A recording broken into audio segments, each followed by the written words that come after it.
December 21st, 1945, Frankfurt, Germany, 6:15 in the evening. The telephone rings. General Marcus Thornfield sits at his desk in the Supreme Headquarters as reviewing reports on Soviet troop movements in Eastern Europe. The war with Germany ended 7 months ago, but a new kind of war is beginning.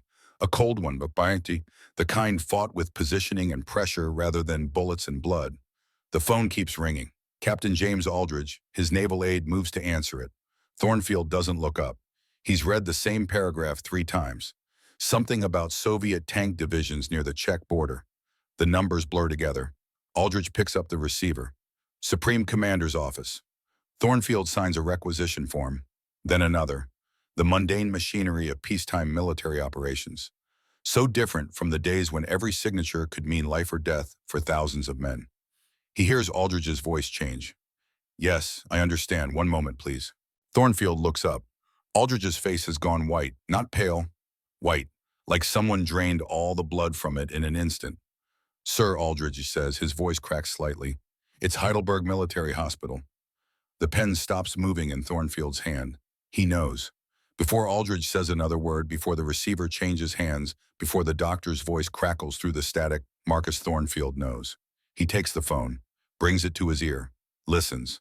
A doctor speaks, clinical, professional. The words come in a rush. Pulmonary embolism. Massive. Sudden. Everything possible was done. Thornfield says nothing.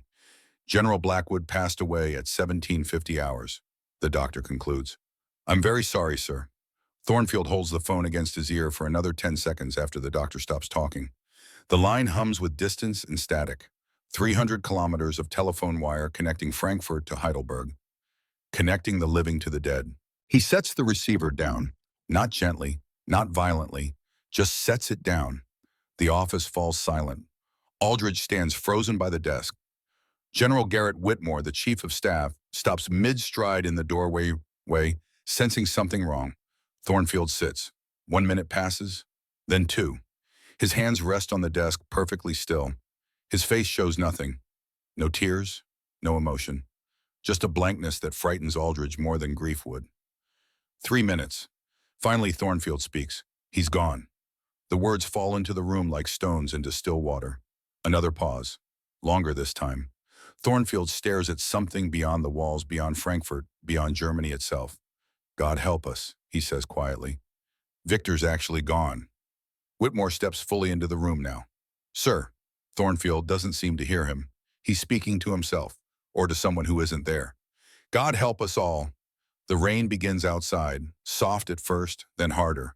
December rain in occupied Germany. Cold and relentless. Thornfield stands slowly, walks to the window, places both hands on the frame, and stares out at the darkening city. Frankfurt, bombed into rubble, now rebuilding, now at peace. But somewhere in this broken country, in a hospital 300 kilometers away, lies the body of the man who helped win the war. Victor Blackwood, dead at 60. Not on a battlefield, not in glory, in a hospital bed, paralyzed, helpless. The universe has a cruel sense of irony. Thornfield closes his eyes. The weight of it settles on his shoulders. Not just grief, something heavier, something that feels like missed opportunities, crystallizing into permanent regret. "Sir," Whitmore says carefully, "is there anything you need?" Thornfield doesn't turn around. "I need to be alone, Garrett." "Of course, sir." Whitmore and Aldridge leave. The door clicks shut behind them. Thornfield remains at the window, watching rain streak down the glass, watching the city disappear into winter darkness. And for the first time in 35 years of knowing Victor Blackwood, Marcus Thornfield then allows himself to acknowledge a truth he's spent decades avoiding. He needed Victor, not just for what Victor could do, for who Victor was. And now he's gone. And Thornfield never said it, never once said the words that mattered. 12 days earlier, December 9th, 1945, late evening, Thornfield is working late when the first call comes. The one about the accident. His private line rings at 11:30 at night. Only a handful of people have that number. His wife, the president, a few senior generals, and Eleanor Blackwood. "Marcus." Her voice is steady, but he can hear the effort it takes to keep it that way. "Victor's been in an accident." The room tilts slightly. "Where? Route 38 near Mannheim. A truck." "It doesn't matter." "His neck, Marcus. They say his neck is broken." Thornfield's free hand grips the edge of his desk. How bad? Eleanor's silence answers before her words do. He can't move. Anything below his neck. The doctors say, she pauses, they say he'll never walk again. If he survives. If. The word hangs there. Victor Blackwood. The man who charged across Sicily while German shells fell like rain. Who led the Third Army 600 miles in 4 weeks. Who saved the entire Allied campaign at Bastogne. That Victor Blackwood might not survive a car accident on a quiet German road. I'm coming, Thornfield says. Marcus, you don't have to. I'm flying out at dawn. He hangs up, sits back in his chair, stares at the ceiling. Victor Blackwood is invincible. Everyone knows this. He survived 40 years of military service, survived being shot at, shelled, bombed, survived leading from the front when every regulation said a general should command from the rear. You don't break Victor Blackwood. The war couldn't do it. But a 2.5-ton army truck making a left turn did. Thornfield thinks about the last time he saw Victor, 3 weeks ago. A brief, awkward meeting when Thornfield visited the 15th Army headquarters. Victor commanded the 15th now, a paper army, an administrative unit tasked with writing the official history of the European campaign. For a man who lived for combat, it was a humiliation. They'd barely spoken. 10 minutes of stilted conversation about historical documentation and record-keeping. Victor's face had been a mask of controlled fury the entire time. Is there anything you need? Thornfield had asked. Victor had looked at him with those ice-blue eyes. I need a war, Marcus, but you've taken those all away. Then he'd turned and walked out. Thornfield should have gone after him, should have said something. Explained, apologized, something. Instead, he'd let him go. Now Victor Blackwood is lying in a hospital bed in Heidelberg, paralyzed from the neck down, possibly dying. And the last real words they exchanged were angry ones. Thornfield closes his eyes. Damn it, Victor, he whispers to the empty room. December 10th, 1945. Heidelberg Military Hospital. Early afternoon. Thornfield walks down the corridor on the 3rd floor. His boots echo on the linoleum. The smell of disinfectant is overwhelming. It reminds him of field hospitals during the war. Blood and antiseptic and fear. But this is different. This is peacetime. This is supposed to be safe. He stops at room 317, takes a breath, pushes open the door. The room is small, one window, gray light filtering through. Victor Blackwood lies in the bed, absolutely still. At first, Thornfield thinks he's sleeping. Then Victor's eyes move. They track toward the door, toward Thornfield. It's the only thing that moves. Thornfield has seen terrible things, seen men with limbs blown off, seen boys dying in mud. But this might be worse. To see Victor Blackwood reduced to this. All that energy, all that ferocious vitality trapped inside a body that won't respond. Victor, Thornfield says. Victor's eyes narrow slightly, not quite a glare, but close. Thornfield moves closer, stops at the foot of the bed, doesn't know what to do with his hands, settles for clasping them behind his back. I'm very sorry, he says. Wrong thing to say. He knows it immediately. Sorry, Victor's voice is rough, weaker than Thornfield has ever heard it. But the acid is still there. Sorry about what, Marcus? Sorry that a cavalryman can't ride anymore? That's not. Sorry that your problem general finally got taken care of without you having to do it yourself. Victor, please. The doctors were very thorough, Victor continues. His eyes don't blink. They explained everything. C3, C4 vertebrae, complete spinal cord injury, no sensation below the neck, no movement, no hope. Thornfield feels something crack inside his chest. They said I'll live, Victor goes on. Isn't that wonderful news, Marcus? I get to live. Like this. For years, probably. Lying in a bed, helpless, useless. You're not useless. I'm not a soldier anymore, which makes me useless. Silence fills the room, thick and suffocating. Thornfield tries again. Victor, I wanted to say, if you came here to deliver a political condolence speech, Marcus, please leave. The words are a slap. Thornfield stands there. All the things he wants to say pile up in his throat. I need you. I've always needed you. You're the best combat commander America ever produced. You saved us at Bastogne. You won us the war. None of it comes out. Instead, he says, I'll come back tomorrow. Victor's eyes close. Don't bother on my account. Thornfield turns to leave, stops at the door. Looks back. Victor's eyes are still closed, his face is expressionless, but Thornfield can see the slight movement of his jaw. the only muscle he can still fully control, clenching and unclenching. "I'll be back," Thornfield says quietly. He steps into the hallway, closes the door behind him, leans against the wall. Aldridge is waiting down the hall. He walks over, takes one look at Thornfield's face and doesn't ask how it went. "Sir, are you all right?" Thornfield doesn't answer for a moment. Then, "He's still angry at me." "Angry about what, sir?" Thornfield looks at his aide. Young, 32 years old. He wasn't at Kasserine Pass, wasn't in Sicily, didn't see the war the way Thornfield and Blackwood saw it. About everything, James Thornfield says. He's angry about everything.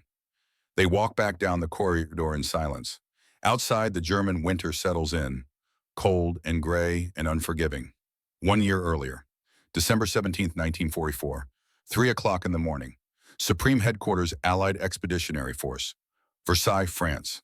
Thornfield stands over a map table. The map shows the Ardennes Forest. And across that forest, German panzer divisions are punching through American lines like a knife through paper. The Battle of the Bulge. Except nobody's calling it that yet. Right now, they're calling it a disaster. 48 hours ago, the Germans launched their last major offensive. 25 divisions, 250,000 men. Complete surprise. The American lines buckled, then broke. Now there's a bulge in the Allied front 60 miles wide and 40 miles deep, and it's growing. Field Marshal Reginald Ashford stands across the table. The British commander's face is grim. "We need at least 3 weeks to reposition forces," Ashford says, "possibly 4. "We don't have 4 weeks," General Nathaniel Pemberton counters. He's Thornfield's closest colleague. His voice is tight with stress. "We might not have 4 days." "Then what do you propose?" Ashford snaps. "Magic." Thornfield says nothing. He's studying the map, looking at the bulge, looking at where American units are surrounded, looking at Bastogne. Bastogne, the crossroads town. 7 roads converge there. If the Germans take it, they can push all the way to Antwerp, cut the Allied army in half. This offensive could actually work.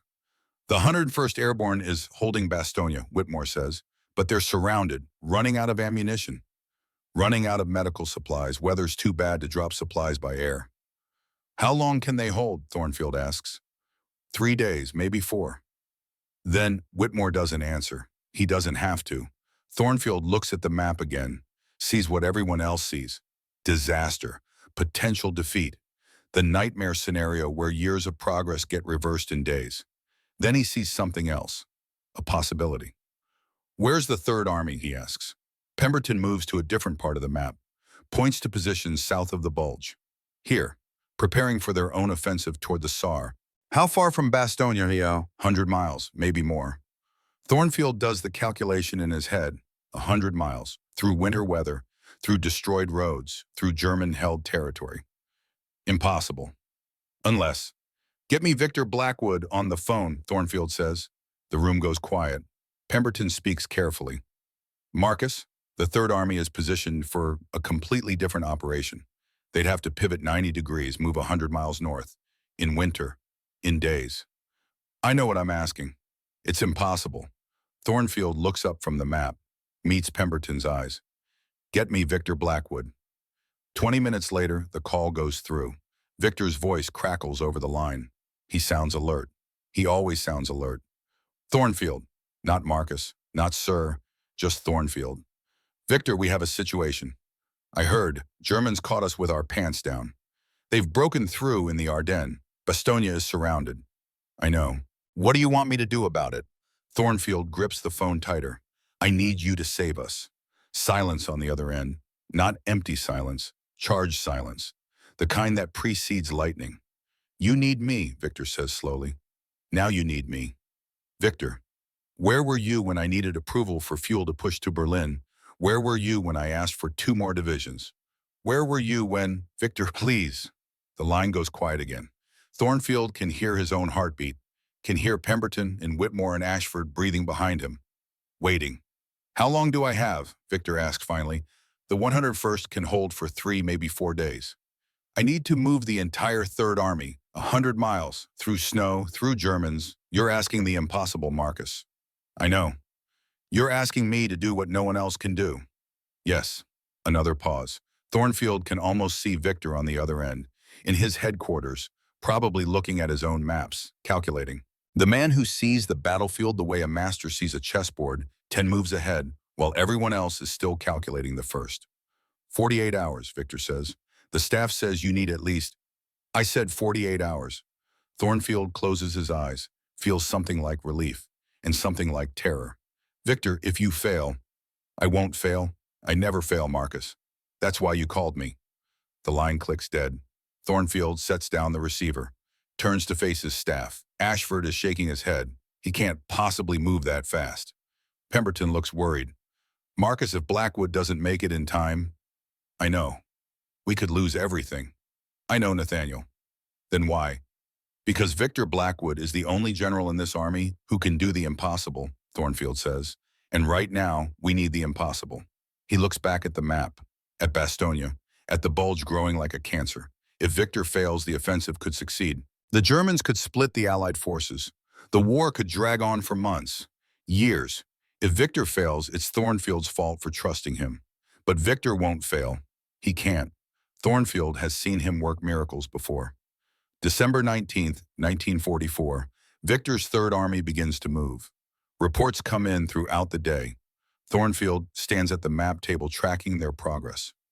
Hour by hour, mile by mile, the Third Army pivots like a massive door swinging on hinges, 90 degrees, from facing east to facing north. 133,000 men, 11,000 vehicles, all moving through winter weather, through destroyed roads, through enemy territory. It's working, Pemberton says, disbelief in his voice. He's actually doing it. Thornfield says nothing, just watches. The colored pins move on the map, each one representing thousands of soldiers, tanks, artillery pieces, supply trucks, all of them moving because Victor Blackwood wills it. December 22nd, 1944. The Third Army crashes into the German lines south of Bastogne. The sound of the guns can be heard for miles. American tanks and German tanks locked in brutal combat in the snow. Victor leads from the front, always from the front. His radio reports crackle through to headquarters. Terse, professional, updates every few hours. Engaged enemy at coordinates. Pushing through resistance. Continuing advance. Thornfield stands at the map. Doesn't eat, barely sleeps. Just watches those pins move north. Closer, closer. December 26, 1944. They break through. The Third Army links up with the 101st Airborne. Bastogne is relieved. The German offensive stalls, then begins to collapse. Victor Blackwood did the impossible. Again. When the confirmation comes through, the headquarters erupts in cheers. Officers shake hands, slap backs. The crisis is over. They won. Thornfield stands at the map, looking at where the Third Army pins now sit, at Bastogne. At the broken German lines, he should feel triumphant, victorious. Instead, he feels something more complicated. Gratitude, relief, and underneath it all, a gnawing awareness. He couldn't have done it. No one else could have done it. Only Victor. And that fact, that undeniable truth, sits heavy in Thornfield's chest, because it means Victor was right. Victor is irreplaceable.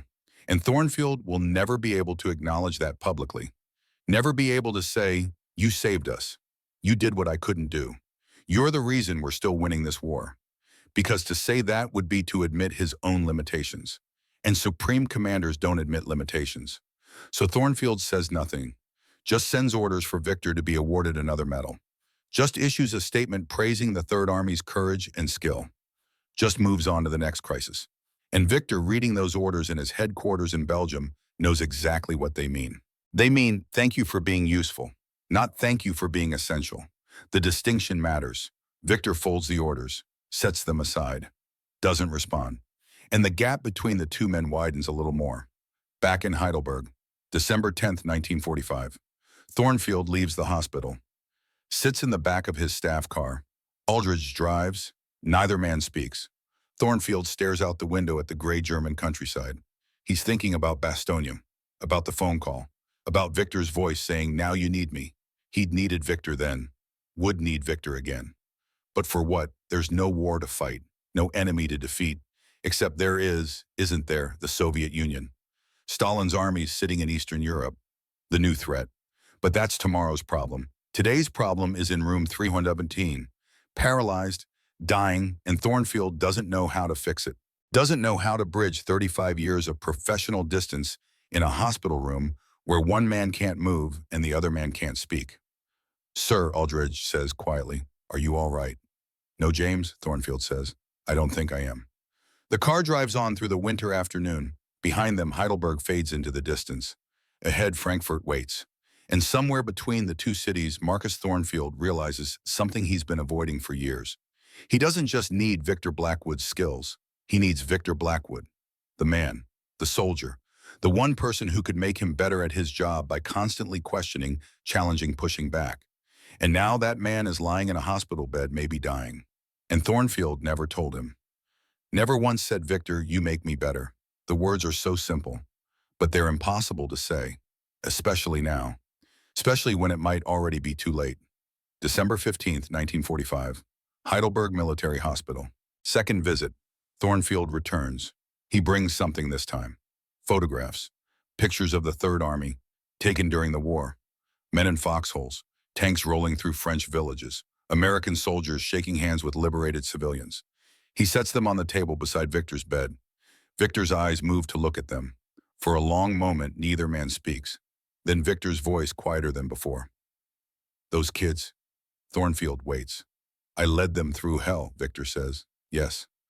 Bastogne, the bulge, the push into Germany. I drove them hard, harder than anyone thought possible. They loved you for it, Thornfield says. Victor's eyes close briefly. They loved me because I didn't leave them behind. He pauses. The silence stretches. Not like some people. The words hit like a physical blow. Thornfield feels his throat tighten. Victor, I never left you behind. Victor's eyes open. Find Thornfield's. Didn't you know? D-Day Marcus, you left me out of D-Day. And there it is, the wound that never healed. Thornfield swallows. That was strategic. We needed the Germans to think, you needed me out of the way. The great Victor Blackwood, too unpredictable for the main show. Better to keep him benched, use him as bait. That's not fair. Fair, Victor's voice rises slightly, as much as it can. You used me, dangled me in front of the Germans like a lure, made them think I'd land at Calais while the real invasion went to Normandy. I sat in England while the biggest operation of the war happened without me. It worked, Thornfield says. The deception worked. We saved thousands of lives. You didn't trust me. The truth of it sits between them like a third presence in the room. Because Victor is right. Thornfield didn't trust him. Not completely. Victor was brilliant but volatile, aggressive but insubordinate. He won battles but created diplomatic nightmares. And on D-Day, Thornfield needed everything to go according to plan. Victor Blackwood never went according to plan. I made the decision I had to make, Thornfield says finally. Victor looks away, stares at the ceiling. And I'm sure it was the right decision. Strategically, politically, all the things you're so good at, Marcus. A pause. But you still didn't trust me. Thornfield stands there. All the defenses, all the justifications, all the rational explanations die on his lips. Because in the end, Victor is right. He didn't trust him. Not fully. Not the way Victor deserved. Thornfield picks up one of the photographs, shows it to Victor. Soldiers of the Third Army grinning at the camera, covered in mud and glory. They trusted you, Thornfield says quietly. Victor's eyes move to the photo. Something shifts in his expression, just for a moment. The anger fades, replaced by something else. Something that might be sadness. Yeah, he says, they did. Thornfield sets the photo back down, wants to say more, wants to explain. But the words won't come. I should go, he says instead. Victor doesn't respond. Thornfield walks to the door, stops, turns back. Victor, what? The word flat, without question mark, without invitation. Thornfield opens his mouth, closes it. The distance between them feels like miles. I'll come back, he says finally. Victor's eyes close. Do what you want, Marcus. You always do. Thornfield steps into the hallway. The door clicks shut behind him. He stands there for a moment, hands trembling slightly, then walks down the corridor toward the exit, the words stuck in his throat. Next time, he tells himself, next visit I'll find the right way to say it, but next time never comes the way he imagines. Aldridge is waiting by the car, takes one look at Thornfield's face. Not better, he asks. Worse, Thornfield says. They drive back to Frankfurt in silence. And Marcus Thornfield sits in the back seat staring at his own reflection in the window, wondering how you tell someone they matter when every word you say seems to push them further away. August 1943, Sicily. 2 years earlier. The phone rings in Thornfield's headquarters. He picks it up expecting a status report. Instead, he gets a political firestorm. General Thornfield, this is Colonel Peter Hastings, Inspector General's office. We have a situation with General Blackwood. Thornfield's stomach drops. What kind of situation? He struck a soldier, sir, in a field hospital. Multiple witnesses. The details come out over the next hour. Victor visited a hospital, saw a soldier sitting on a bed, apparently unwounded, asked what was wrong with him. The soldier said he couldn't take it anymore. The stress, the combat. Victor slapped him, called him a coward, slapped him again, in front of doctors, nurses, other wounded men. Private First Class Charles H. Bennett, 22 years old, from Ohio, diagnosed with combat fatigue by 3 different physicians, and Victor Blackwood slapped him twice in front of witnesses. By evening, 3 journalists know about it. By morning, it's in newspapers across America. The headlines scream for Victor's head. General assaults sick soldier. Patton-style brutality in Sicily. American commander strikes traumatized GI. The calls start coming in immediately. From Washington, from London, from the press corps. Everyone wants Victor fired. Everyone wants blood. Thornfield calls an emergency meeting. Pemberton arrives first. Then Whitmore. Then via telephone from London Field Marshal Ashford. You have to sack him, Ashford says without preamble. Churchill is apoplectic. The Americans can't have a general who assaults his own men. He didn't assault. He struck a soldier suffering from battle fatigue. In a hospital. It's unconscionable. Pemberton looks uncomfortable. Marcus Ashford's right. The optics are terrible. If you don't remove Victor, it looks like you condone. I need him. Thornfield cuts in. The room goes quiet. I need him, Thornfield repeats. Do any of you understand that when we invade France, when we push into Germany, do you know who's going to break through their lines? He looks at each of them in turn. Not me. I can plan. Ashford can organize set-piece battles. But when we need someone to punch through the Siegfried line, when we need someone to move faster than the enemy, can react when we need someone to do the impossible, he pauses. Only Victor can do that. Marcus, Pemberton says carefully, the political cost. I'll handle the political I'll make Victor apologize publicly. I'll censure him. I'll do whatever the press needs to see, but I'm not removing him from command. Ashford's voice crackles over the line. You're making a mistake. Maybe, but it's my mistake to make. The meeting breaks up. Orders are issued. Victor will apologize publicly. We'll visit Private Bennett privately. We'll write a letter to the soldier's family.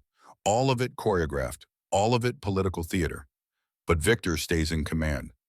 That evening, Thornfield sits alone in his office, then picks up the phone again, dials Victor's headquarters. It's past midnight.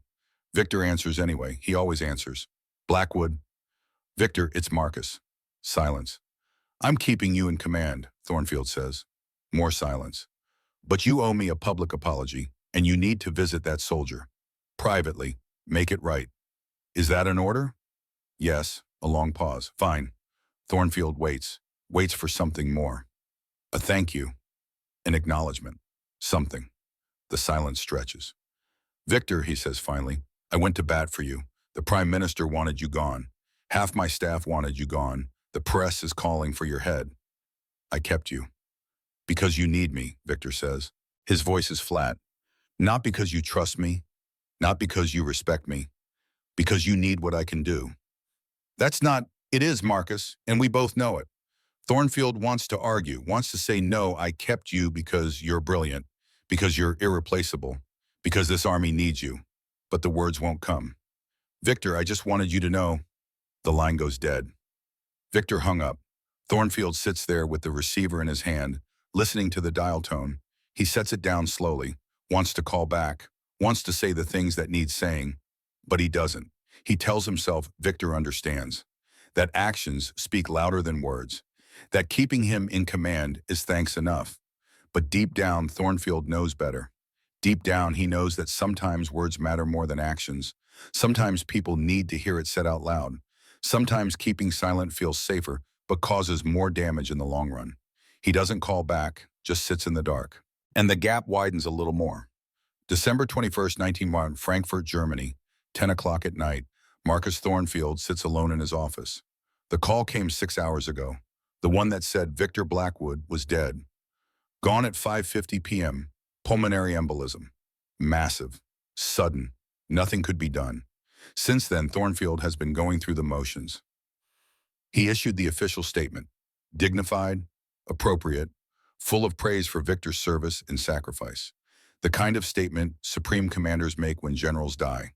He notified the relevant parties, the War Department, the President, Victor's family, though Eleanor already knew.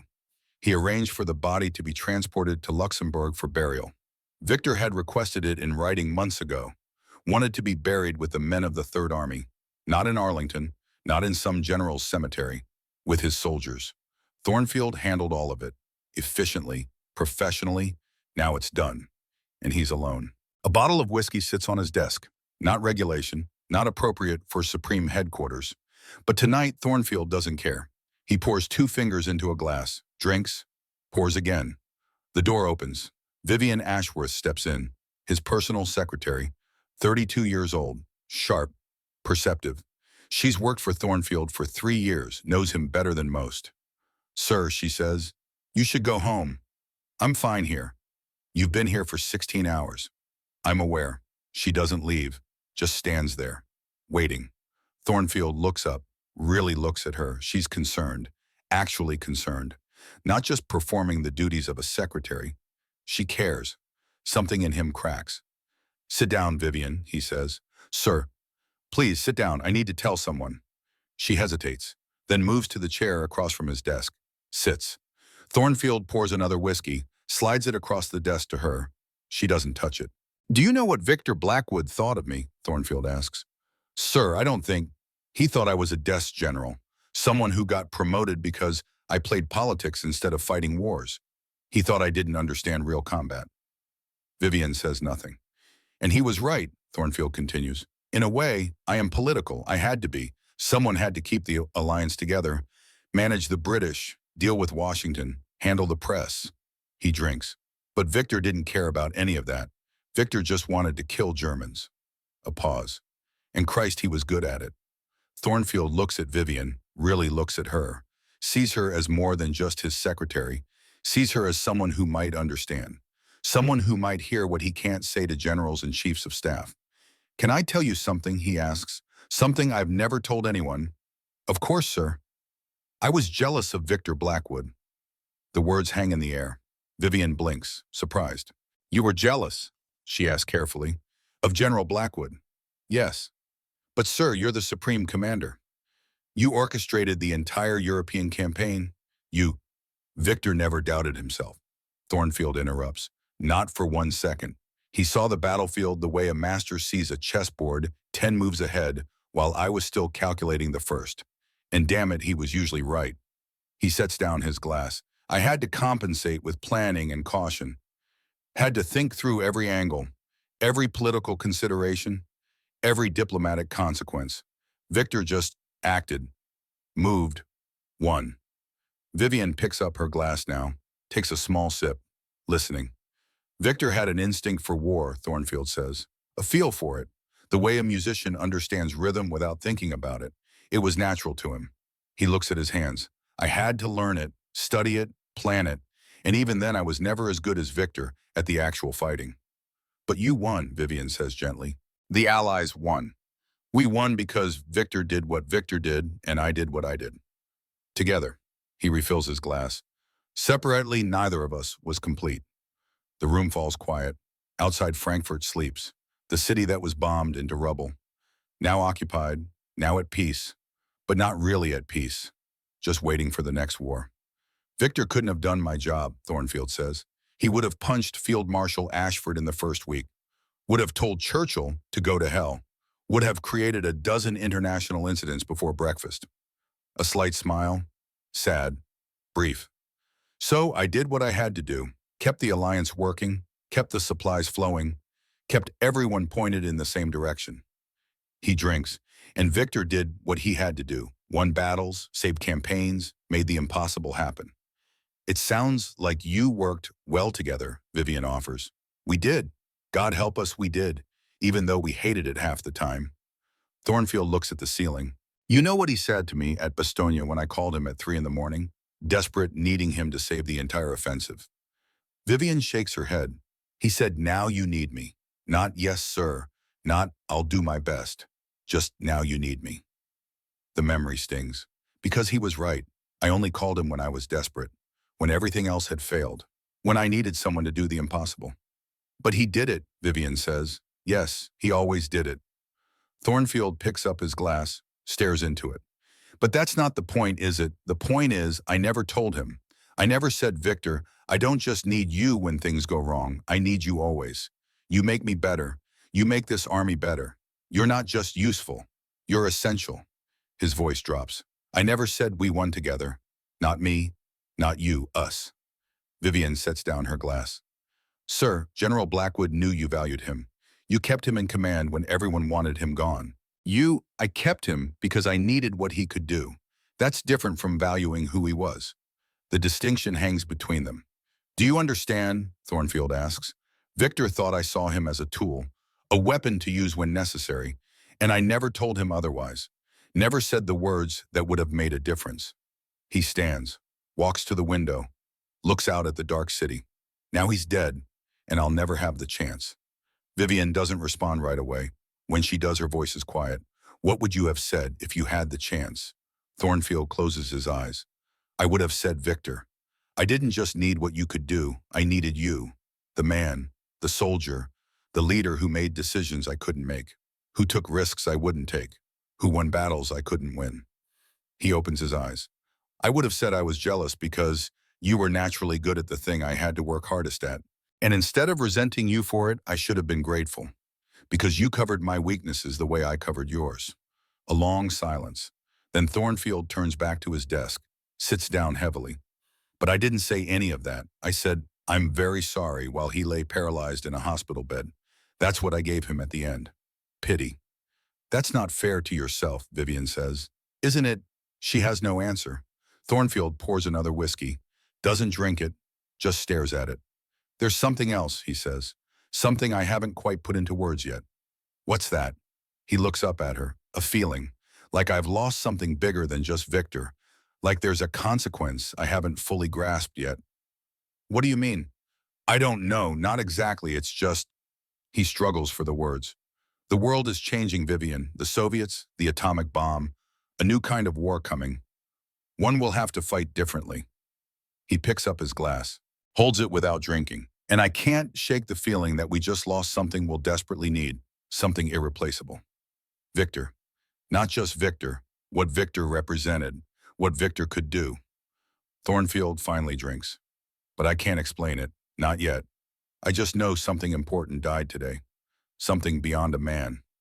The whiskey bottle is half empty now. Thornfield sets down his glass. Go home, he says. Get some sleep. Tomorrow we start planning the funeral. Vivian stands, hesitates. Sir, for what it's worth, I think General Blackwood knew. Maybe not the words, but I think he knew. Thornfield wants to believe that. He doesn't. Good night, Vivian. Good night, sir. She leaves. Thornfield sits alone in the silence. Outside, it starts to rain. He thinks about Victor, about 35 years of professional distance, about all the times they clashed, all the times Victor was right and Thornfield couldn't admit it, all the times Thornfield needed Victor and couldn't say it, all the missed opportunities crystallizing into permanent regret. He opens his desk drawer, pulls out a photograph, taken in May 1945, after VE Day, a group photo of Allied commanders. Thornfield stands in the center. Supreme Commander, the architect of victory. Victor Blackwood stands to the side. Not quite in the group, not quite separate. His face is neutral, professional, but his eyes tell a different story. Eyes that say, you won. Congratulations, I was just the tool you used. Thornfield stares at the photo, remembers that day, the photographers arranging everyone. The British on one side, the Americans on the other. Thornfield in the middle because he was in charge. Victor had arrived late, hadn't wanted to come at all. It's for the press, Thornfield had said, for history. It's for you, Victor had replied, but he'd stood for the photo anyway. Now Thornfield looks at that photo and sees what he didn't see then. Victor standing apart, not quite belonging, not quite valued. A weapon, a tool, useful but not essential. Except he was essential, and Thornfield never told him. He sets the photo on his desk, leaves it there, doesn't put it back in the drawer. From now on he wants to see it, wants to remember, wants to carry the weight of what he failed to say. The rain continues outside, and Marcus Thornfield sits alone with his whiskey and his regrets, knowing that some mistakes can't be fixed. Some words left unsaid stay unsaid forever. Some opportunities once lost never return. 2 years earlier, June 1944, London, England, the D-Day planning meeting. Thornfield stands at the head of a conference room. Maps of Normandy cover the walls. Models of landing beaches sit on tables. Every detail of Operation Overlord planned down to the minute. The largest amphibious invasion in history. And Victor Blackwood isn't in the room. General Pemberton notices. Of course he notices. "Marcus," he says quietly, pulling Thornfield aside. "Why isn't Victor here?" Thornfield glances at the door, as if Victor might walk through at any moment. "Because I'm not giving him a command on D-Day." Pemberton stares. "What?" "Victor stays in England. You're leaving your best combat general out of the main invasion." "Yes." Pemberton looks genuinely shocked. "Why?" Thornfield turns back to the maps, to the beaches codenamed Utah, Omaha, Gold, Juno, Sword. "Because Victor is too famous," he says. "The Germans know him, fear him. Rommel's intelligence officers track his every movement. So we're going to use that." Understanding dawns on Pemberton's face. "Operation Fortitude," he says. "You're using Victor as bait. We leak information that Victor is in southeast England, building up forces, preparing for an invasion. The Germans will assume he's landing at Calais, the closest point to England. It's what they expect. And while they're watching Victor, we land at Normandy." Pemberton is quiet for a moment. "Victor will never forgive you," he says finally. "I know. He'll see it as a betrayal, being left out of the biggest operation of the war. I know that too. Is it worth it?" Thornfield looks at the maps, at the swell of what they're attempting, at the stakes. "If the deception works, we save thousands of lives. We achieve total surprise. We get the foothold in Europe we need." He picks up a pointer, taps Normandy. "This is the right decision, militarily, strategically, politically." "And personally?" Pemberton asks. Thornfield doesn't answer, because personally it feels like a betrayal. Personally, he knows exactly what Victor will think. That Thornfield doesn't trust him. That Thornfield values him only as a pawn in a larger game. That Thornfield sees him as a tool, not a partner. And all of that is partly true, which makes it worse. "You need to tell him yourself," Pemberton says, "not through channels. You owe him that." "I know." But Thornfield doesn't tell him. He sends orders through official channels. Assignment, 1st Army Group. Location, Southeast England. Mission, prepare for cross-channel assault. All lies. 1st Army Group doesn't exist. It's a phantom. Fake radio traffic, inflatable tanks, a massive deception operation. And Victor is the centerpiece, the famous general, the one the Germans fear, sitting in England with a fake army while the real invasion happens somewhere else. Thornfield tells himself it's necessary, tells himself Victor will understand eventually, tells himself the mission is more important than one man's feelings. But he knows. Deep down, he knows this will damage their relationship beyond repair. And he does it anyway, because that's what supreme commanders do. They make the hard decisions. They sacrifice personal relationships for strategic advantage. They choose the mission over the man. Even when the man is irreplaceable. Even when the kid might be higher than they realize. June 6, 1944. D-Day. Thornfield is at Supreme Headquarters when the landings begin. Updates come in by the hour, then by the minute. Utah Beach. Successful landing, light resistance. Omaha Beach, heavy casualties but foothold established. British and Canadian sectors progressing. The deception worked. The Germans kept divisions at Calais, waiting for Victor Blackwood to land there with his phantom army. He never comes, because he's in England, listening to the same reports Thornfield is hearing, knowing he's been left out, knowing Wamban. That evening, Thornfield sits in his office. The invasion is succeeding. Against all odds, against terrible weather and determined resistance, they're establishing the beachhead. It's working. His plan is working. But he feels no triumph. Aldridge brings him coffee, sets it on the desk. "Sir, there's a message from General Blackwood's headquarters. Thornfield's hand freezes halfway to the cup. What does it say? Just congratulations on your victory. Your victory, not our victory, not the Allied victory, your victory. Thornfield sets down the cup without drinking. Reads the message himself. 3 words. Congratulations on your victory. Signed Blackwood. No first name, no rank, just so Blackwood. Cold, formal, distant. The message of a subordinate to a superior officer, not the message of a partner to a partner. Has General Blackwood requested to speak with me? Thornfield asks. No, sir. Has he sent any other messages? No, sir. Thornfield nods slowly. He wants to call Victor, wants to explain. The deception worked. We saved lives, we achieved surprise. It was the right decision. But he doesn't make the call because deep down he knows Victor won't want to hear it. Won't want to hear that he was used. That his reputation, his fame, his very identity as a combat commander was turned into bait for a trap. That Thornfield didn't trust him with the real mission. That Thornfield chose strategy over partnership.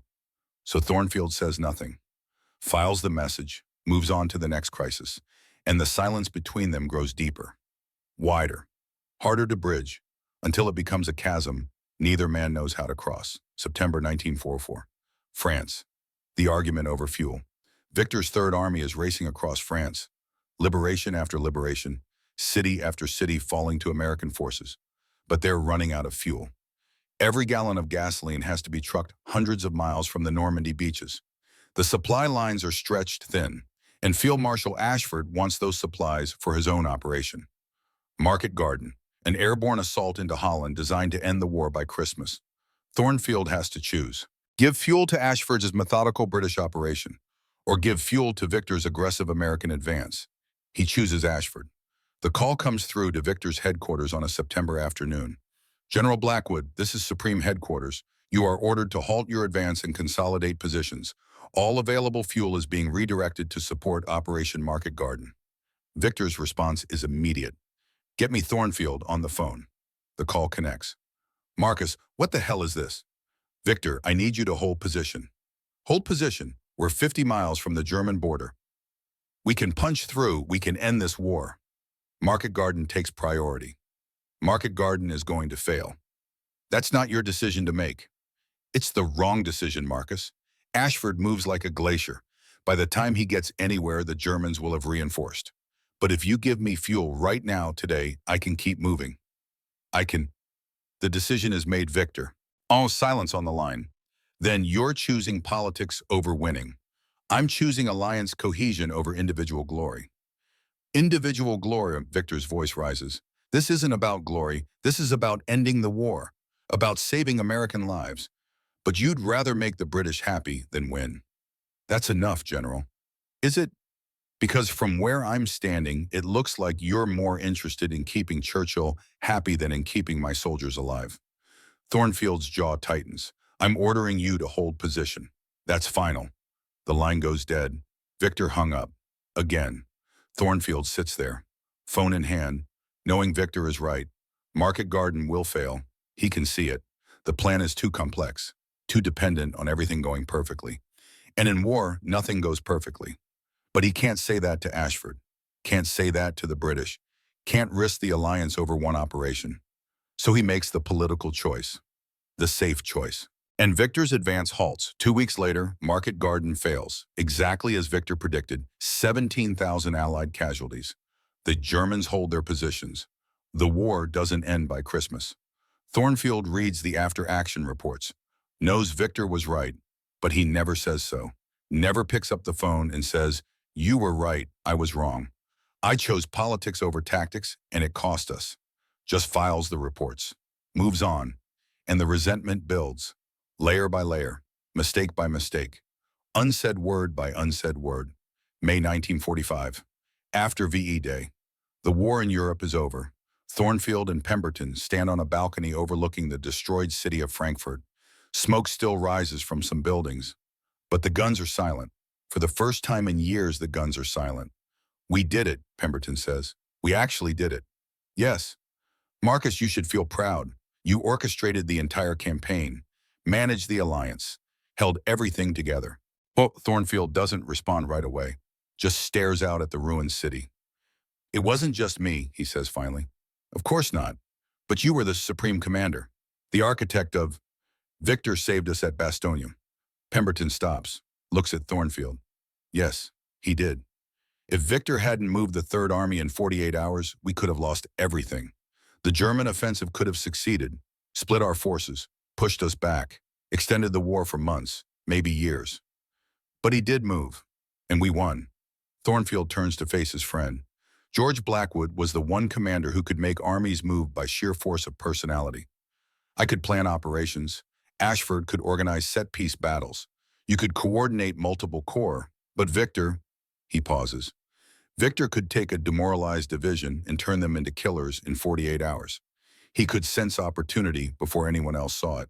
He could drive men forward when they had nothing left to give. Pemberton nods slowly. He was unique. Unique. Thornfield's voice is quiet but intense. Nathaniel, he was irreplaceable, and I'm only now realizing it. What do you mean? Thornfield walks to the edge of the balcony, grips the railing. I spent the entire war managing Victor, reining him in, defending him from politicians and reporters and his own worst instincts, sometimes holding him back when I should have let him run. He looks down at the street below, and now that it's over, I realize how much I depended on him, how much I needed him to do the things I couldn't do, the things no one else could do. You both did your jobs, but only one of us could do what the other couldn't. Thornfield turns back. Victor couldn't have managed the alliance, couldn't have dealt with Churchill and Roosevelt and de Gaulle. He would have self-destructed in a week, would have punched someone, started a diplomatic incident, destroyed everything. He pauses. But I couldn't have done what Victor did, couldn't have moved armies like he did, couldn't have won at Bastogne, couldn't have driven across France at that speed, couldn't have made men believe they could do the impossible. So you needed each other. Yes. Thornfield looks at Pemberton. But I never told him that, never acknowledged it, just kept managing him, controlling him when I needed the impossible done, then pushing him aside when the crisis passed. Pemberton is quiet for a moment. It's not too late, he says. The war's over. Things will calm down. You'll have time to talk, to make things right. Thornfield wants to believe that, but he doesn't, because he knows Victor, knows the anger, knows the resistance that's been building for years, and he doesn't know how to bridge that gap, doesn't know how to say I was wrong about so many things, and I need you to know that. So he says nothing, and the opportunity slips away, as it has slipped away so many times before, and will slip away again and again, until there are no opportunities left, until it's too late. December 19th, 1945, Heidelberg Military Hospital. Late afternoon, Marcus Thornfield returns to see Victor one last time. He knows it's the last time. Can feel it. The doctors are worried. Victor is weaker. Breathing is harder. The paralysis is one thing, but complications are setting in. Pneumonia, blood clots forming. Time is running out. Eleanor Blackwood meets him in the hallway outside Victor's room. He's very weak today, she says. Her voice is steady, but her eyes are red, sleepless, grieving. The doctors say we should prepare. I understand. Marcus, she puts a hand on his arm. Whatever you need to say to him, say it now. Don't wait. Don't assume there'll be another chance. The words hit him hard. Thornfield nods. Can't speak. Eleanor opens the door for him, then closes it behind him, leaving them alone. Victor lies in the bed, eyes closed, breathing shallow and labored. Each breath sounds like it costs him, like his body is fighting just to pull in air. The strong, vital man Thornfield has known for 35 years reduced to this, a body that won't obey, a warrior who can't fight. Thornfield sits in the chair beside the bed, doesn't speak, just sits. Minutes pass. The only sound is Victor's breathing, slow, painful, each exhale a small surrender. Then Victor's eyes open, slowly. Like even that small movement requires immense effort. They find Thornfield's face. You came back, Victor says. His voice is barely above a whisper. Each word separated by a breath. Yes. Why? The question hangs there. Why did you come back? Why do you keep coming? Why do you care? Thornfield wants to say, because I need you, because you matter, because I can't imagine this world without you in it. Instead, he says, I wanted to see you. Victor's eyes close briefly, then open again. Marcus, Yes. Do you have any regrets? The question catches Thornfield off guard. Regrets about the war, about how you commanded, about... Victor pauses, gathering strength. About us. Thornfield's throat tightens. I regret many things, Victor. Like what? I regret that we didn't work together better, that we fought as much as we did. Victor makes a sound, might be a laugh, might be something else. We fought because we're different men, Marcus. You're careful. I'm not. You plan, I act. We were never going to be friends. We could have been. No. Victor's eyes are clear now, focused despite the pain, despite the weakness. You couldn't trust me. I couldn't respect you. Not the way you needed respect, not the way I needed trust. The truth of it lands like a hammer. Thornfield wants to argue, wants to say it's not true, but he can't. That's not, he starts. It is, Victor interrupts. Each word costs him, his breathing gets harder. Be honest, just once, be honest with me. Thornfield sits back, looks at this dying man, and knows he owes him honesty. At least that. You're right, he says quietly. I didn't trust you. Not completely. You were brilliant but unpredictable. Aggressive but insubordinate. I never knew if you'd follow orders or ignore them. Victor's lips curve slightly, almost a smile. And you were political but necessary. Strategic but slow. I never knew if you'd support me or hold me back for some larger game I couldn't see. They look at each other, two men who spent years fighting the same war from different directions. Two men who needed each other but could never quite say it, could never quite bridge the gap.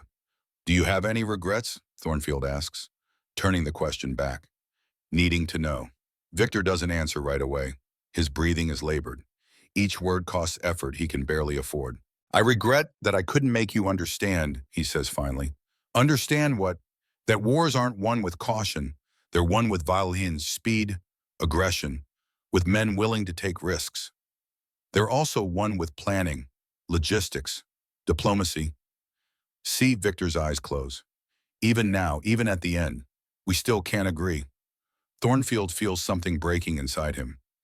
This is it. This is the moment. If he's going to say what needs to be said, it has to be now, right now, before it's too late. Victor, I want to tell you, don't. Thornfield stops. Victor's eyes open, look directly at him, still sharp despite everything, still seeing. Don't say whatever you're about to say. Don't make this harder than it needs to be.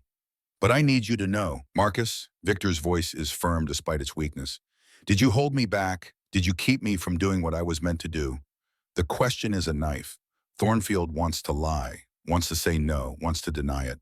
But he can't. Not now, not to a dying man. Sometimes, he admits.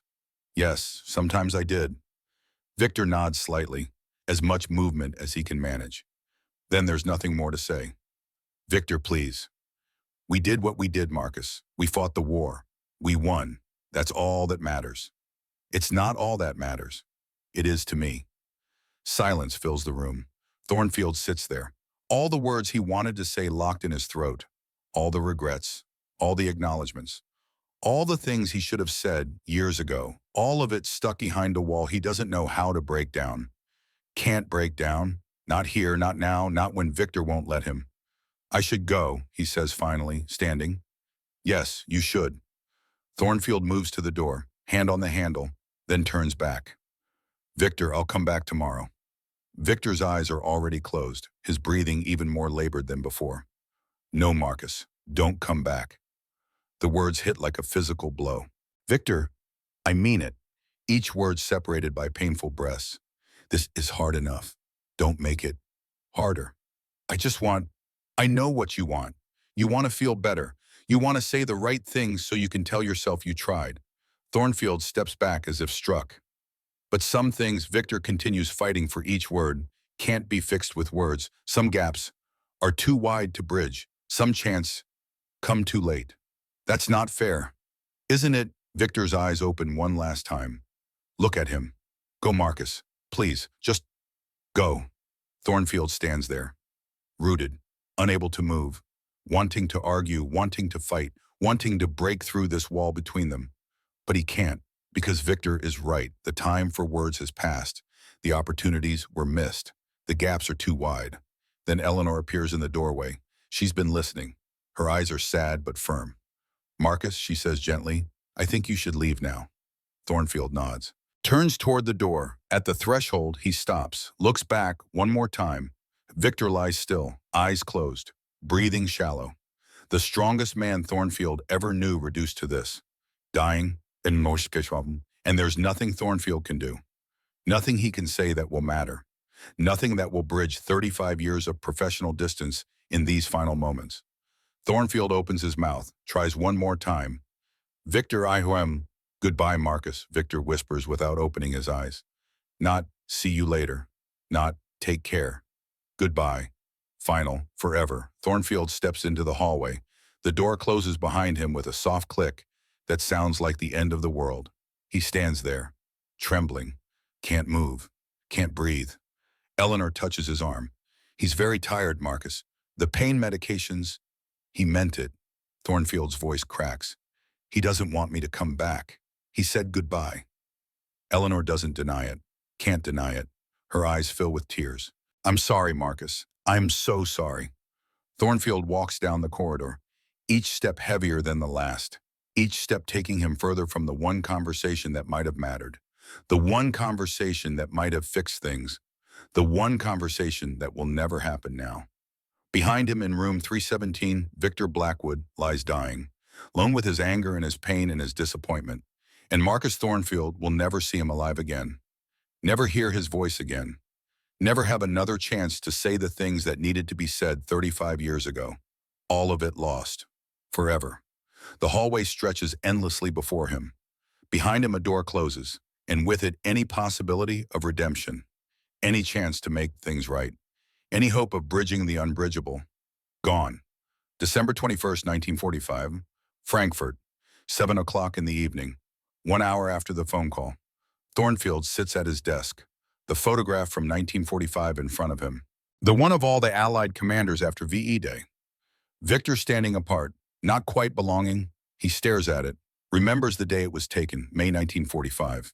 Victory celebrations, everyone celebrating except Victor. Victor who stood for the photo because Thornfield asked.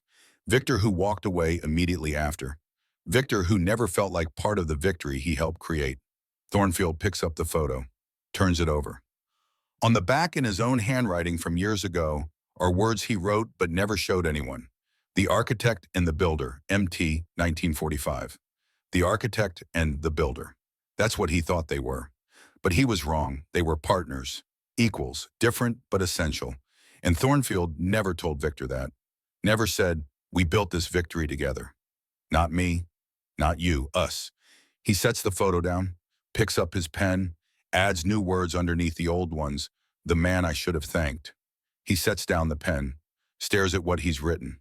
Too little, too late, but all he has, a knock at the door. Come, General Whitmore enters. Sir, I've prepared the initial funeral arrangements as you requested. Thank you, Garrett. The president wants to attend, Churchill as well. It's become quite a production. Of course it has. Victor Blackwood dying makes headlines, makes news. Everyone wants to be seen honoring the fallen hero. Keep it simple, Thornfield says. Victor wanted to be buried with his men in Luxembourg. No state funeral, no Arlington, just Luxembourg. Yes, sir. We've arranged for December 24th, Christmas Eve. Christmas Eve. Victor will be buried on Christmas Eve. The irony would have amused him. That's fine. Whitmore hesitates. Sir, are you all right? No, Garrett, I don't think I am. Whitmore doesn't know what to say to that, stands there uncomfortably. Is there anything I can do? Thornfield looks at him, this loyal chief of staff, this competent, reliable officer. Can you change the past? Thornfield asks. Sir, can you go back in time and make me say things I should have said, make me value things I should have valued, make me acknowledge things I should have acknowledged? Whitmore shakes his head slowly. No, sir. Then there's nothing you can do. Whitmore leaves. Thornfield sits alone. Outside, the rain continues. And somewhere in Germany, Victor Blackwood lies in a morgue. Dead, beyond reach, beyond words, beyond regret. And Marcus Thornfield is left with nothing but the weight of what he failed to do, failed to say, failed to be, for 35 years. December 24th, 1945. Luxembourg American Cemetery. Christmas Eve. It rains, cold, steady, relentless. The kind of rain that soaks through wool uniforms and into bones. The kind that turns earth to mud and makes everything gray. Marcus Thornfield stands at the edge of an open grave. Around him, hundreds of soldiers from the Third Army. They came from across occupied Germany. Some walked, some hitchhiked on supply trucks. They came because Victor Blackwood asked to be buried here. With them, with the men he led through hell. Not in Arlington with the other generals. Not in some place of honor and ceremony. Here, in the mud, in the rain, with his soldiers. The chaplain speaks. Words about duty and sacrifice and eternal rest. Words Thornfield doesn't hear. He's staring at the coffin. Polished mahogany, American flag draped across it. 3 stars on the flag marking a lieutenant general. Inside that box is Victor Blackwood, the man who saved Bastogne, the man who drove 600 miles in 4 weeks, the man who could make armies move by force of will alone. Dead at 60, the universe's idea of justice, or irony, or cruelty. Thornfield can't tell which. He stands between General Pemberton and Field Marshal Ashford. The British commander flew from London for the funeral. Even Ashford, who fought with Victor, constantly recognized what he was, what he meant. Eleanor Blackwood stands across from them, dressed in black, face composed, holding herself together through sheer will. The same steel that made her able to marry a man like Victor, to live with the knowledge that he might not come home, to watch him court death for 40 years. Now death finally caught him, but not on a battlefield, not in glory, in a hospital bed, paralyzed, helpless, alone. The chaplain finishes his prayer. The honor guard steps forward. 7 men from the Third Army. They raise their rifles, fire 3 volleys into the gray sky. The shots echo across the cemetery, across the white crosses that mark where other soldiers lie. Men of the Third Army, men Victor led, men who died so Europe could be free. Now their general joins them. A bugler plays taps. The mournful notes drift through the rain. Slow, sorrowful, final. Thornfield stands at attention. His face shows nothing. No tears, no emotion. Just a blank mask that he learned to wear over years of command. The face that gives nothing away. But his hands are clasped behind his back. And General Pemberton, standing beside him, can see Thornfield's knuckles. White, bloodless, gripping his own hands so hard they tremble. The only sign that something is breaking inside. The coffin lowers into the ground. Slowly, inch by inch, ropes creaking, disappearing into the earth. Victor Blackwood, gone. The ceremony ends. People begin to drift away, murmuring condolences, shaking hands with Eleanor, paying respects. Thornfield doesn't move. He stands there, staring at the grave, at the coffin now resting at the bottom, at the flowers people are placing on top, at the finality of earth and wood and rain. Pemberton touches his arm. Marcus, we should go. Thornfield doesn't respond. Marcus, 35 years, Thornfield says. His voice is flat, empty. I knew him for 35 years. I know. We went to West Point together, graduated in the same class, served in the same army for 3.5 decades, fought the same war. Pemberton waits. Thornfield's voice drops to barely a whisper. And I never told him. Never told him what? Thornfield turns, looks at his old friend, and for the first time his mask cracks. His eyes are red, not crying, not yet, but close, so close. I never told him what he really meant, what he really was. Marcus. I never told him he was the best battlefield commander America ever produced. I never told him that when I couldn't sleep at night, it was because I worried about fighting without him. I never told him that half the time I was yelling at him for insubordination, I was secretly glad someone had the courage to tell me I was wrong. The words pour out, years of restraint crumbling, decades of professional distance collapsing. Pemberton doesn't know what to say. Thornfield looks back at the grave. I thought we had time. I thought after the war, when things calmed down, we'd sit down over drinks, and I'd finally say what needed to be said. I'd tell him, Victor, we won together. Not me, not you, us. And I couldn't have done it without you.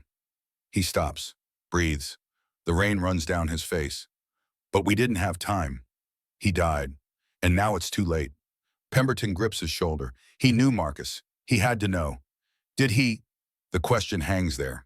Thornfield turns away from the grave, starts walking toward the cars. Pemberton follows. They walk in silence through the mud and the rain, past row after row of white crosses. American soldiers, British soldiers, Canadian, French, all of them dead, all of them buried far from home, all of them part of the price of victory. Thornfield stops suddenly. Pemberton almost runs into him. Marcus. Thornfield stands there, not moving, just standing in the rain. His shoulders shake. Just once. A brief tremor. Then again. Pemberton watches, realizes what's happening. Marcus Thornfield is crying, not sobbing, not breaking down, just crying. Silent tears mixing with the rain on his face. One tear, then another. The first time Pemberton has seen Marcus Thornfield cry in 30 years of friendship. The first crack in the armor. The first acknowledgement that something inside has shattered. Thornfield wipes his face quickly, composes himself, becomes the supreme commander again. But Pemberton saw it, and he understands. This isn't just grief. This is regret given form. This is 35 years of unsaid things trying to escape through silent tears. This is the weight of missed opportunities crushing down. They continue walking, reach the cars. Thornfield stops, looks back one more time at the cemetery, at the fresh grave, at where Victor Blackwood rests. 35 years, he says again, quiet, broken. And I never told him. Pemberton doesn't respond. What can he say? Some mistakes can't be fixed. Some words left unsaid stay unsaid forever. Some opportunities once lost never return. They get in the car, drive away. Behind them, soldiers from the Third Army stand in the mud around their general's grave. Some salute, some just stand there, remembering. The rain keeps falling, and Victor Blackwood lies in the earth, beyond words now, beyond thanks, beyond everything. January 1946, Frankfurt. 1 month later. Thornfield throws himself into work, 18-hour days, 20 when he can manage it. Reports on Soviet troop movements, plans for occupation zones, negotiations over German reconstruction, anything to avoid thinking, anything to avoid remembering. But the memories come anyway, at night, in quiet moments, when he's alone. Victor's voice. Now you need me. Victor's eyes, closed in that hospital bed. Goodbye, Marcus. The weight of it never lifts. One night alone in his office, Thornfield opens his desk drawer, takes out the photograph, the one from VE Day, looks at what he wrote on the back. The man I should have thanked.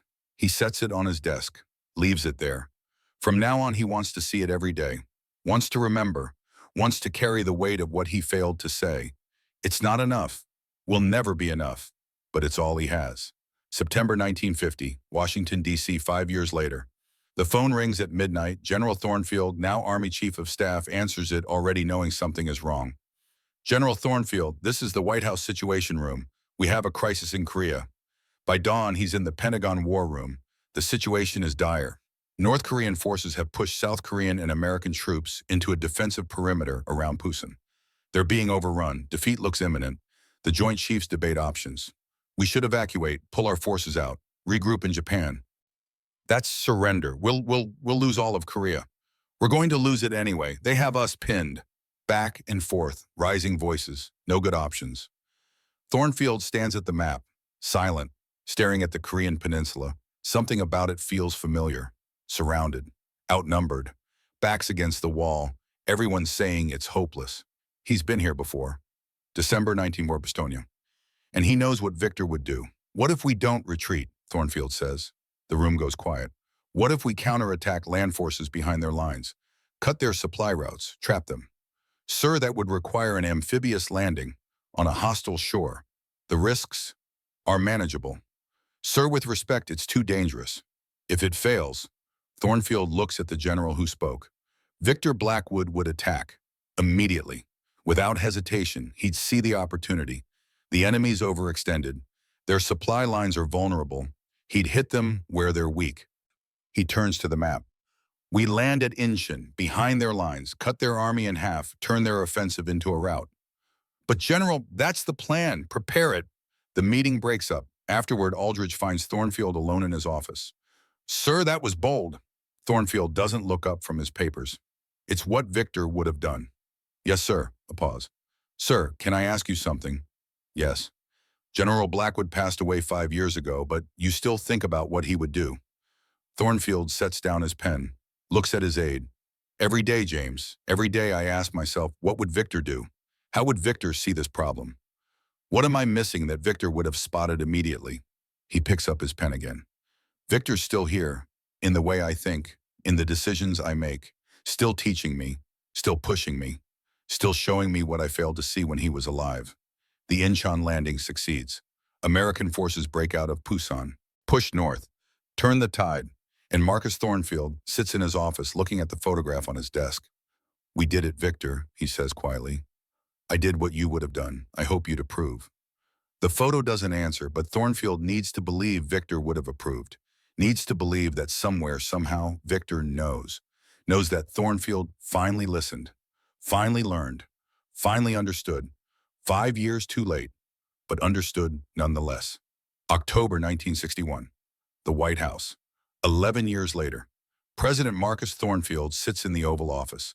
On his desk are photographs from Berlin.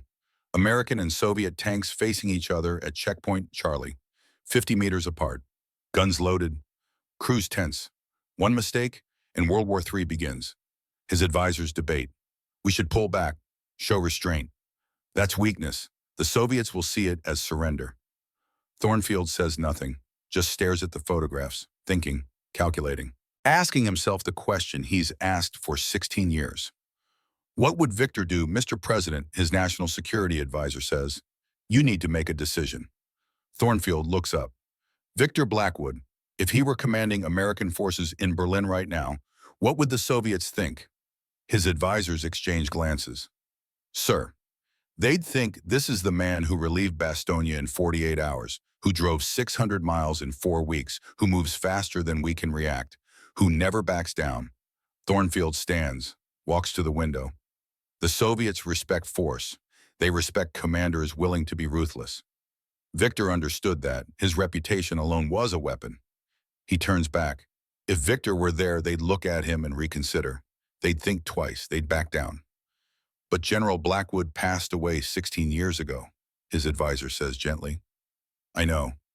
Thornfield looks at the photographs again. I know. And we lost our most effective deterrent when he died. The man whose very presence could prevent wars. He makes his decision. We don't pull back. We hold position, show strength, make them blink first. Sir, the risk is necessary. Weakness now means aggression later. We hold. The orders go out. For 16 hours, the standoff continues. Then Soviet tanks back up, turn around, leave. Crisis averted. That night, Thornfield sits alone in the Oval Office, opens his desk drawer, takes out the photograph, the one he's carried for 16 years. It would have been easier if you were here, he says to the image of Victor Blackwood. They would have taken one look at you and backed down immediately. He pauses. But I tried to think like you. Stand firm, show strength, not blink. Another pause. I hope I got it right. The photograph offers no answers. Thornfield sets it back on his desk. A reminder, a talisman, a connection to the man who taught him that sometimes strength is the only thing that matters, the man he never thanked. Summer 1965, rural Pennsylvania. 4 years later. Marcus Thornfield is 75 years old, retired, living quietly on a small farm. A journalist comes to interview him, working on a book about World War II. They sit on the porch, iced tea between them. Mr. President, who was the greatest general of World War II. Thornfield looks out at his garden, at the peaceful countryside, takes his time. In terms of pure battlefield genius, he says finally, Victor Blackwood, without question. The journalist looks surprised. But sir, you were the supreme commander. You orchestrated the entire European campaign. Thornfield turns to face him. I orchestrated. Victor executed. There's a difference. What do you mean? I could look at a map and say we need to take that city, but Victor had to figure out how.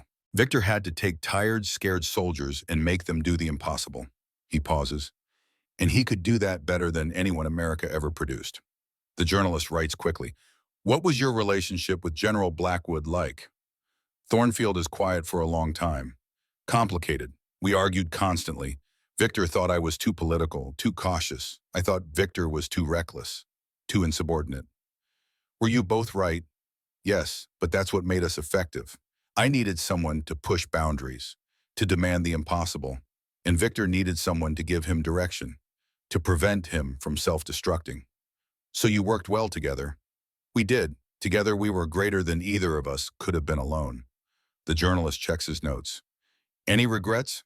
The question sits there. Thornfield sets down his iced tea, looks at this young man who doesn't understand, who wasn't there, who can't know. I regret that I never told Victor Blackwood what he really meant, Thornfield says quietly. What did he mean? Everything. The difference between victory and defeat, between success and failure. Thornfield's voice grows softer. I regret that I let 35 years pass without saying thank you properly. Without saying, Victor, I need you. I can't win without you. You're irreplaceable. Why didn't you say it? Because I thought we had time. The words come out broken. I thought after the war, when things calmed down, we'd sit and talk. Really talk. And I'd tell him everything he needed to hear. He looks directly at the young journalist. But Victor died in December 1945. And I never got the chance. You've thought about that every day for 20 years. Thornfield leans forward. Do you have people in your life who matter, who make you better, who challenge you? Yes, sir. Tell them now, today. Don't wait. Don't assume they know. The intensity in his voice makes the journalist lean back. Because later might not come, and you'll spend the rest of your life regretting the words you didn't say. The interview continues, but that moment stays. The regret of a supreme commander. The lesson learned too late. That evening, Thornfield sits on his porch as the sun sets. His granddaughter comes out, 8 years old. Grandpa, Mommy says you used to be president. Were you important? Thornfield smiles, pulls her onto his lap. You know who was really important? The people who helped me, the people who made me better. Like who? Like a general I knew. His name was Victor. He was the bravest, most talented commander I ever met. Did you tell him that? The innocent question. The knife. No, sweetheart, I didn't. Why not? Because I was foolish. I thought he already knew. And did he? No, he died before I could tell him. That's sad, Grandpa. Yes, it is. She hugs him, runs back inside. Thornfield sits alone as darkness falls. Inside his house on his desk, the photograph from 1945. On the back, the words he added, the man I should have thanked. It's not enough, will never be enough. But it's all he has. The years pass. Thornfield grows older, frailer. But he never stops thinking about Victor Blackwood. Never stops carrying the weight. Never stops wondering what he could have said. Should have said. Failed to say. And on quiet nights when memory and regret blur together, he imagines the conversation they should have had. The one where he says, Victor, I was jealous of you. Because you were naturally good at what I had to work so hard at. The one where he says, Victor, I needed you. Not just for what you could do, but for who you were. For pushing me, challenging me, making me better. The one where he says, Victor, we won together. And I couldn't have done it without you. In these imagined conversations, Victor listens. Maybe even understands. Maybe even forgives. But they're only imagined. In reality, Victor died angry, resentful, feeling used.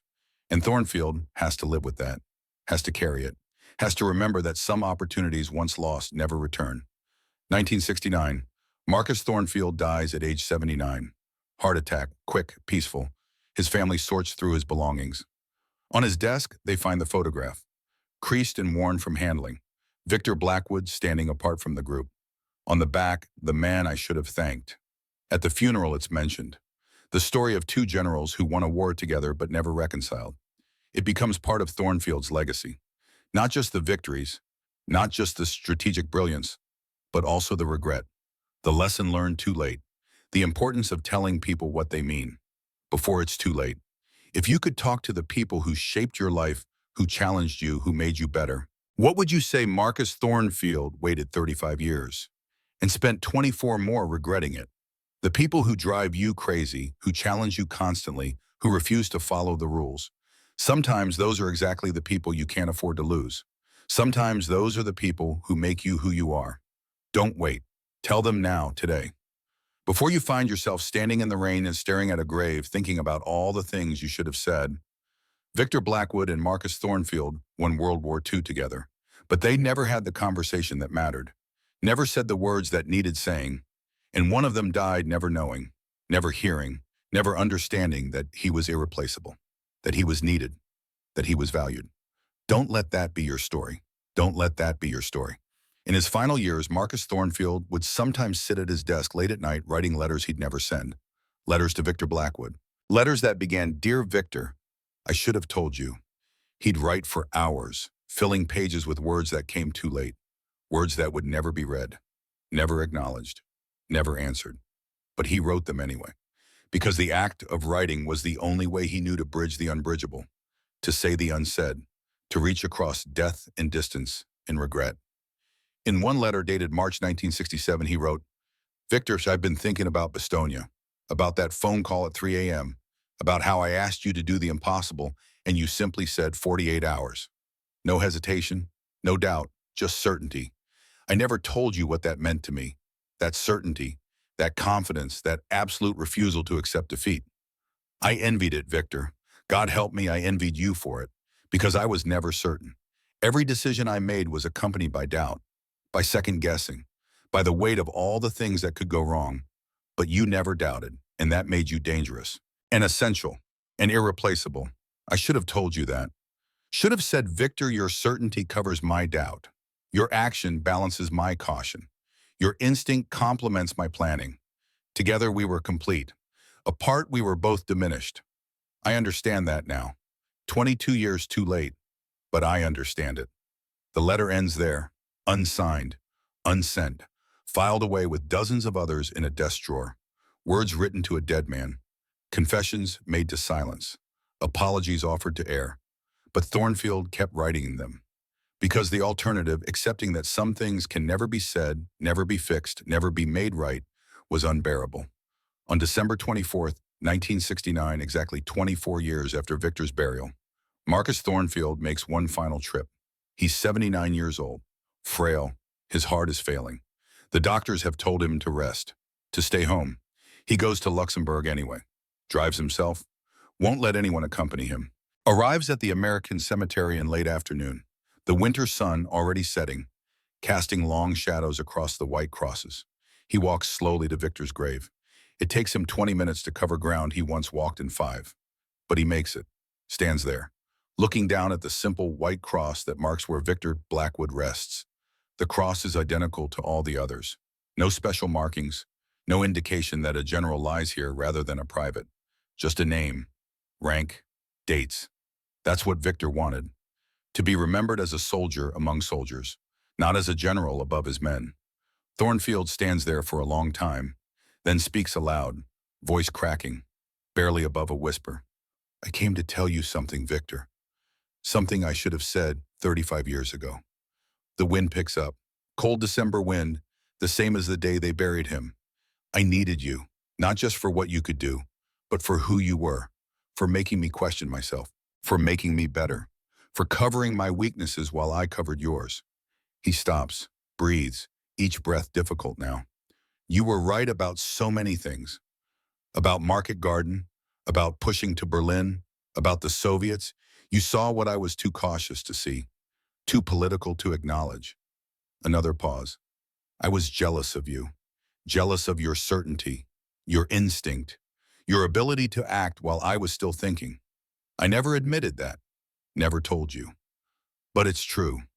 The sun is setting now, shadows growing longer. We won the war together, Victor. Not me, not you, us. And I never said that, never acknowledged it, never gave you the credit you deserved." Thornfield's voice breaks. "I'm sorry, I'm so sorry, for all the times I held you back, all the times I chose politics over trust, all the words I didn't say." He places his hand on the cold marble cross. "You died thinking I saw you as a tool, a weapon, something to be used and set aside." Tears run down his weathered face. "But that's not true. You were my partner, my equal, the other half of something neither of us could be alone." He stands there, hand on the cross, as the sun sets behind him. "I hope somehow you know that now. I hope somewhere, somehow you understand." The cemetery is silent except for the wind. Thornfield removes his hand, steps back. "Goodbye, Victor, and thank you for everything." He turns, walks slowly back to his car, doesn't look back, can't look back, because if he does, he'll break completely. 3 months later, Marcus Thornfield dies in his sleep. Heart failure, peaceful, quick. On his desk, they find the photograph, and underneath it, one final letter. Dated December 24th, 1969, it begins, "Dear Victor, I finally said it. I hope you heard. The lesson is simple. The people who matter need to hear it, not after they're gone, not when it's too late, not in letters written to silence. Now, while they can still hear you, while the words can still matter, while there's still time to say thank you, I need you. You make me better." Marcus Thornfield learned this lesson, but he learned it too late. Don't make his mistake. The grave is a poor substitute for a conversation. Regret is a heavy burden to carry alone, and some words once left unsaid echo forever in the silence.